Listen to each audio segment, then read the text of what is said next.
साथियों नमस्कार, मैं राजेश शर्मा और सेव इंडिया न्यूज में आपका स्वागत है। जैसे कि पिछले 3 महीनों से हम लोग लगातार देख रहे हैं मणिपुर की हिंसा को लेकर, और मणिपुर की हिंसा को लेकर यदाकदा टीवी पे समाचार आते हैं, अखबारों में समाचार छपते हैं। तो बहुत ज़्यादा उत्तर भारत के लोगों का मणिपुर से कभी कोई ऐसा जुड़ाव नहीं रहा बहुत ज़्यादा कि उसके बारे में उन समाचारों को पढ़ें या जानें। जब एक वीडियो वायरल होती है 4 दिन पहले तो पूरे देश में बवाल मचता है, और मणिपुर की घटना को लेकर पूरे देश में बवाल मचता है। सब लोग धरने प्रदर्शन करते हैं। लेकिन आज हम लोग ये बताना चाहेंगे कि मणिपुर की हिंसा के पीछे का सच क्या है और ये मणिपुर हिंसा क्या है। तो चूँकि मणिपुर हिंसा के लिए हमें अब से 90 साल पहले इतिहास में जाना होगा, जब हमारा देश गुलाम था, ब्रिटिश हुकूमत थी। तो ये चूँकि जो विवाद की जड़ है वो चाय के बागान और अफीम की खेती है। अंग्रेज ये भली भांति जानते थे कि यहाँ चाय के बागान हैं, खनिज संपदा लवन है और वहाँ अफीम की खेती तो हालांकि बाद में कराई गई।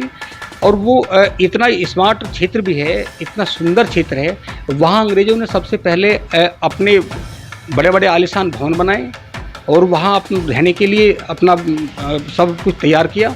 और अंग्रेज़ों को लगा कि ये जो खनिज संपदा वाला क्षेत्र है इस पर सबसे पहले कब्जा किया जाए।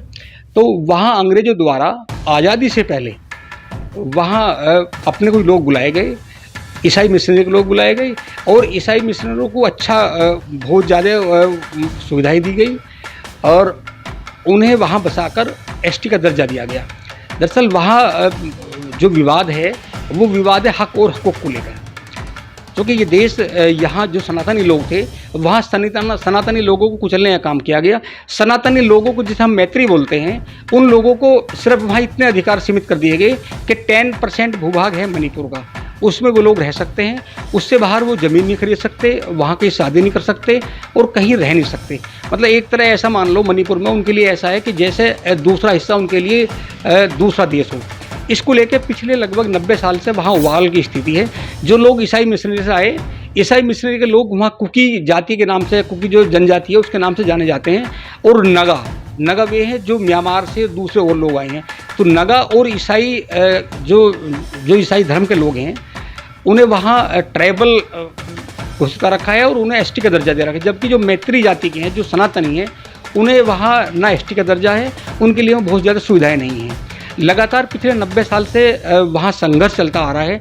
और अब चूँकि वहाँ भाजपा की सरकार है तो भाजपा की सरकार बनी तो सनातनी एक मणिपुर उच्च न्यायालय से निर्णय लिया गया। सरकार ने एक अपना दावा पेश किया कि जो मैत्री लोग हैं वो वहाँ अल्पसंख्यक हैं, उनकी संख्या कम है। बहरहाल उन्हें ट्राइबल घोषित किया जाए और उन्हें मणिपुर की पूरे देश में रहने का, बसने का अधिकार दिया जाए। जब ये आदेश लागू होता है तो उसके बाद जो वहाँ कुकी और नगा जनजाति के लोग हैं वहाँ विद्रोह की स्थिति है, क्योंकि अफीम की खेती है। सरकार ने अफीम की खेती पे वहाँ रोक लगाने का प्रावधान किया है कि अफीम की खेती पे यहाँ रोक लगाई जाएगी, ताकि जो युवा पीढ़ी है उसे नशे से मुक्त किया जा सके। और जो वहाँ आईएसआई और जो ब्रिटेन या दूसरे देशों की खुफिया एजेंसी जो वहाँ पूरा षड्यंत्र करती है, उन सब पर रोक लगाई जाए। यहाँ से मणिपुर में हिंसा का दौर शुरू होता है, क्योंकि आज़ादी से पहले अंग्रेजों द्वारा उस क्षेत्र में ये जो आपसी संघर्ष है, सद्भाव बिगाड़ने का काम शुरू हो गया था। और आज जो लगातार पूरे मणिपुर की स्थिति बनी हुई है वो बहुत भय वाली स्थिति है और पूरी दुनिया में आज मणिपुर को लेकर चर्चा है। तो आज हम लोग बताएंगे कि मणिपुर की हिंसा के पीछे का सच क्या है, ये मणिपुर हिंसा कब से शुरू हुई, इसका इतिहास क्या है।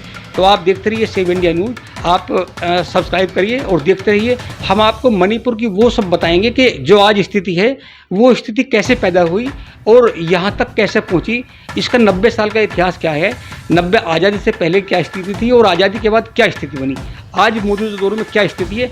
हम लगातार मणिपुर में सेव इंडिया न्यूज़ आपको जानकारी देगा, तथ्यपरक जानकारी देगा, और इसके बारे में हम सब लोग और बेहतर जो जानकारी होगी लगातार आपके सामने लाएंगे।